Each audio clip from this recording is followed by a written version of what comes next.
পাকিস্তান যেরকম একটা military backed buffer government হয়ে আছে, বাংলাদেশও আসলে ওই দিকে নিয়ে যাওয়ার প্ল্যান। এই কারণেই দেখবেন পাকিস্তানি বিভিন্ন মিলিটারি বলেন, বিমান বাহিনী, সেনাবাহিনী, নৌবাহিনীর লোকজন আসতেছে, তারা মিলিটারির সাথে কথা বলে তারা চলে যাচ্ছে।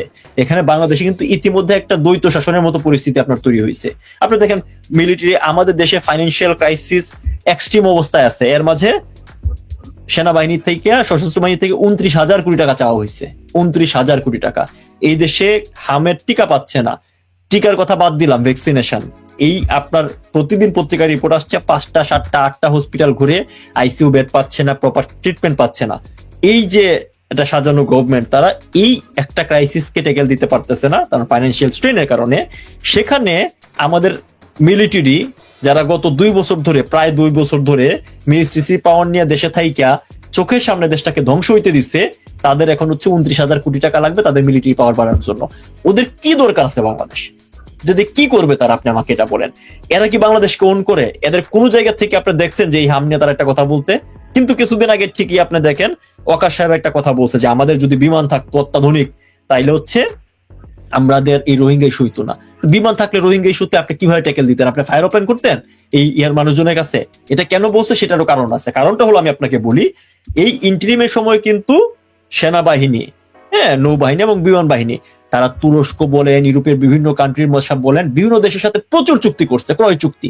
একদম কোনো ধরনের টেন্ডার নাই, কিছু নাই, ডিরেক্টলি পারচেস অর্ডার দিয়ে দিচ্ছে এবং প্রত্যেকটাতে 40%, 50%, 60% কমিশন। এখন এই জিনিসগুলো কখন কমিশনটা তার পকেটে কখন ঢুকবে, তাদের পকেটে কখন ঢুকবে? যখন পারচেসটা মেটেরিয়ালাইজ হয়। এখন টাকা দিতে পারতেছে না, সরকার তো টাকা নাই। আপনার ব্যাংক নোট ছাপায় না হয় হচ্ছে আপনি ইন্টারনাল খরচ মিটাইতে পারতেছেন, কিন্তু এই ছাপানো টাকা দিয়ে তো আর হচ্ছে আপনার এলসি খুলে পারচেস করতে পারবেন না। তো মিলিটারি যখন দেখতেছে যে সরকার চাপে পড়িয়া বোয়িং কিনতে ঠিকই বাধ্য হয়েছে, বোয়িং কিনতেছে, তাইলে আমরা যেগুলো কিনতে চাইছি এগুলো আমাদেরকে দিচ্ছে না কেন? এই কারণে কিন্তু ওয়াকার সাহেব অনেকদিন, প্রায় আফটার মোর দেন 2 মান্থস, হঠাৎ করে সে বের হয়ে আসছে, আইসা বক্তব্য দেওয়া শুরু করলো, আমরা সিভিল অ্যাডমিনিস্ট্রেশনকে সহায়তা করি, আমরা বিশ্বের বেস্ট নির্বাচন উপহার দিছি, এখন আমাদের অস্ত্র দরকার। তো এই যে এটা কিসের ইন্ডিকেশন দেয়? যদিও তারা বলছে জুন মাসের মাঝে ফেরত যাবে, আমি ব্যক্তিগতভাবে এখনো সেই বাস্তবতা দেখি না, যে তারা আসলে ফিরে যাওয়ার কোনো লক্ষণ দেখি না। তার কারণটা হচ্ছে যে তারা মাঠে থেকে এই প্রেসার দিয়া তাদের এই স্বার্থ সিদ্ধি, এই যে 29,000 কোটি টাকা চাইছে, এটা কিন্তু রেগুলার প্রতিরক্ষা খরচের বাইরে, অর্থাৎ প্রতিরক্ষাদের জন্য যে বাজেট বরাদ্দ দেওয়া হয় তার বাইরে হচ্ছে এই টাকাটা। কেউ এদেরকে জিজ্ঞেস করে না যে তারা যে শত শত কোটি টাকার বিজনেস করে। বাংলাদেশে এমন কোন সেক্টর পাবেন না যেখানে সেনাবাহিনী বা সশস্ত্র বাহিনী বিজনেস করে না। সেখানে লভ্যাংশ তারা সরকারকে কেন দেয় না? সেই টাকা কই যায়?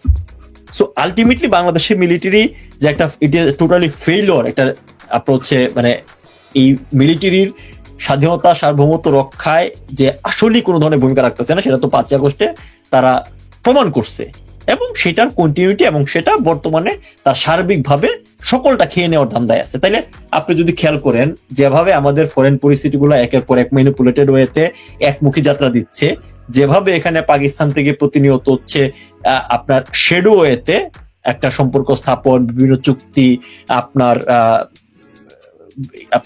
সমস্ত আমদানি, এই ধরনের বিষয়গুলো যাচ্ছে, এবং একই সাথে মিলিটারির যে রোল, তিনটাকে যদি কম্বাইন করেন তাইলে এই বাংলাদেশ যে আসলে একটা মিলিটারি ব্যাকড একটা পুতুল রাষ্ট্রে পরিণত হইতে যাচ্ছে। এবং বিশ্বের যে কোনো জায়গায় আপনি দেখবেন যেখানে এরকম পুতুল রাষ্ট্র বা করদ রাজ্য আপনি যাই বলেন না কেন, সেখানে আলটিমেটলি ওইটার ইন্টারনাল মেকানিজম ফাংশন করতে হলে তো হচ্ছে এক্সটার্নাল স্টেক হোল্ডারদের কারো না কোনো প্রতিনিধি লাগবে।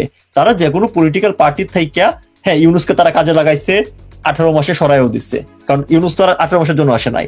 ফর দ্য টাইম বিং এই বিএনপি নেতৃত্বাধীন এই সরকার আসছে, তারেক রহমান কাইনে বসায়া প্রাইম মিনিস্টারশিপ এনজয় করতে দিচ্ছে, এবং সুযোগ মতো তাকে আসলে সরাই দিবে। কারণ এই ধরনের জনস্বার্থ বিরোধী কার্যক্রম কোন একটা রাষ্ট্রে চালাইতে হইলে সবচেয়ে সেফার অপশন হচ্ছে এখানে একটা মিলিটারি ব্যাকড একটা পুতুল সরকার দেওয়া, অথবা সরাসরি হচ্ছে মিলিটারি স্টেটে পরিণত করা। বাংলাদেশ সেদিকে যাচ্ছে। এই যে পাকিস্তান পন্থী একটা গভর্নমেন্ট এখানে এস্টাবলিশড হচ্ছে, মার্কিন স্বার্থ দেখতেছে, ভারত কি চুপ থাকবে এখানে? না দেখেন, আমি ভাই হচ্ছে তো আমরা আগের প্রোগ্রামে বেশ কিছু বার এই জিনিসটা আলোচনা করেছি, যে তখন খলিলুর রহমান গেল তখন আমরা একটা পর্ব করেছিলাম এটা নিয়ে।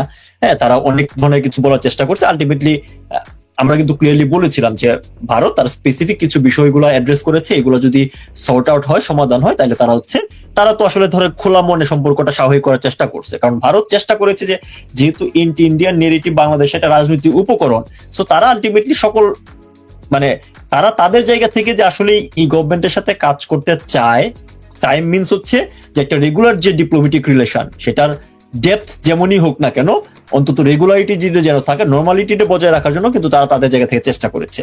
আপনার খালেদা জিয়ার আপনার ফিউনারালে এসেছে, তাদের পার্লামেন্টে খালেদা জিকে নিয়ে শোক প্রস্তাব আনা হয়েছে, হ্যাঁ, আপনার খলিলুর রহমানকে তার প্রথম সফরে গিয়েছে, সবকিছু জায়গা থেকে কিন্তু তারা তাদের জায়গা থেকে এই অবস্থানটা নিয়েছে। কিন্তু আপনি যখন এই দেশের আপনার কোন রাষ্ট্রের সভেরেনিটিকে অ্যাটাক হওয়ার মতো কোনো ধরনের পরিস্থিতি তৈরি হবে, তারা এখানে তো দুইটা ফ্যাক্ট, নাম্বার ওয়ান হচ্ছে যে বাংলাদেশের সাথে দুইটা প্রতিবেশী রাষ্ট্র পারস্পরিক সম্পর্কের মাধ্যমে উভয় দেশ বেনিফিট হয়, এটা হচ্ছে বাস্তবতা, এবং আমরাও আমাদের ক্ষেত্রে সেম জিনিস।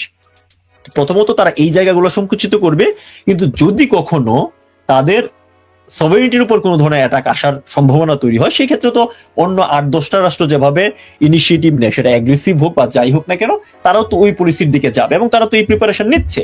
বাংলাদেশের বর্ডার এরিয়াতে ইতিমধ্যে আপনার দুইটা মিলিটারি বেস তৈরি করা হয়েছে। তারা এখানে আমাদের যে আপনার বর্ডার এরিয়াতে তারা কাঁটাতারের বেড়া দিচ্ছে, অর্থাৎ তারা কিন্তু তাদের আপনার হচ্ছে প্রোয়েক্টিভ মেজার নেওয়া শুরু করেছে। কিন্তু তারপরেও তারা আসলে যেহেতু অনেকের মতে একটা ডেমোক্রেটিক কাভারেজে একটা সাজানো নির্বাচন একটা সরকার আসছে, তাদের হয়তো এক্সপেকটেশন ছিল যে গুণগত কিছু পরিবর্তন হইলেও হবে, কিন্তু এটা আসলে তার থেকে খারাপ হয়েছে। কারণ একটা দলে মূল চরিত্র তো কোনো পরিবর্তন হয় না, বিএনপি জামাতের মূল চরিত্র তো পরিবর্তন হওয়ার কোনো কারণ নাই। যে রাষ্ট্রটা একসময় 10টা অস্ত্র আনছে, যারা এখন যাদের রাজনীতির মূল ভিত্তি হচ্ছে ভারত বিরোধিতা, মূল পুঁজি, তারা তো আসলে এই জায়গা থেকে বেরোয় আসতে পারবে না। এবং আপনি যদি খেয়াল করে দেখেন, নতুন করে কিন্তু ওই ইন্ডিয়ান নেগেটিভের যে আলাপটা, সেটা কিন্তু প্রতিনিয়ত আবার চাঙ্গা হচ্ছে, প্রতিনিয়ত এই জিনিসটা আসছে। কিছুদিন আগে আমি সার্জিসকে বলতে দেখলাম, মানে এই পোলাপান গুলো ঢাকা ভার্সিটিতে পড়ালেখা করছে, এদের মাথায় যে কি আছে, সমস্যা হচ্ছে যে সামহাও একটা হুট করে পাওয়া ক্ষমতার মাধ্যমে তো তারা বর্তমান বাংলাদেশের প্রেক্ষাপটে অনেক পাওয়ারফুল হয়ে দাঁড়াইছে, তাদেরকে এইভাবে এম্পাওয়ার করা হয়েছে, হ্যাঁ, এবং এক একটা চেহারা ছবি দেখেন, দুর্নীতি করাপশন করে ফুলে ফেলে বেড়ে উঠছে। সেই ছেলে বলতেছে যে আদানির সাথে, এটা কিন্তু অনেক আগের কথা না, এনসিপির প্রোগ্রামে এই বলতেছে যে আদানির সাথে যে চুক্তিটা, সেই চুক্তিটা আদানি হচ্ছে মোদির কেশিয়ার, এবং আদানির সাথে যে চুক্তিটা করা হয়েছে, সেই চুক্তির মাধ্যমে মূলত আওয়ামী লীগ গভর্নমেন্ট মোদিকে চাঁদা দিত। সরাসরি পাবলিক প্রোগ্রামে এই ধরনের বক্তব্য দিচ্ছে, এরকম সাজানো বক্তব্য না, এবং এটা এনসিপির প্রোগ্রামে দিয়েছে। তার মানে এই দলটা আসলে এই জিনিসটাকে হচ্ছে এন্ডোর্স করে, এটা কি হচ্ছে বাস্তবতা, এটা নিয়ে কাউকে কোনো কথা বলতে দেখছেন? আপনি দেখেন প্রতিনিয়ত এই ইন্ডিয়ান নেগেটিভ, যে আপনার টাকলা ফুয়াদ বলেন, এরা বলেন, আবার নতুন করে যে আপনার এই যে নাসির যে ছেলেটা আছে, নাসির উদ্দিন, তাকে আমরা দেখলাম হচ্ছে বর্ডার এর একটা সীমান্তে একটা হত্যাকাণ্ড সংক্রান্ত ইস্যুতে, যেখানে বাংলাদেশের আপনার হচ্ছে বিজিবি তারা বলতেছে যে এখানে আসলে তারা এই নোম্যান্স ল্যান্ড না, ভারতীয় সীমানা থেকে মাছ ধরতে গিয়া তারপরও একটা পর্যায়ে ফায়ার ওপেন করেছে ভারতীয় সীমান্ত রক্ষা বাহিনী, সেখানে এটা হয়েছে, তারা কিন্তু ক্লিয়ার করছে। তারপরেও দেখলাম যে নাসিরউদ্দিন হচ্ছে আপনার ইয়াতে চলে গেছে,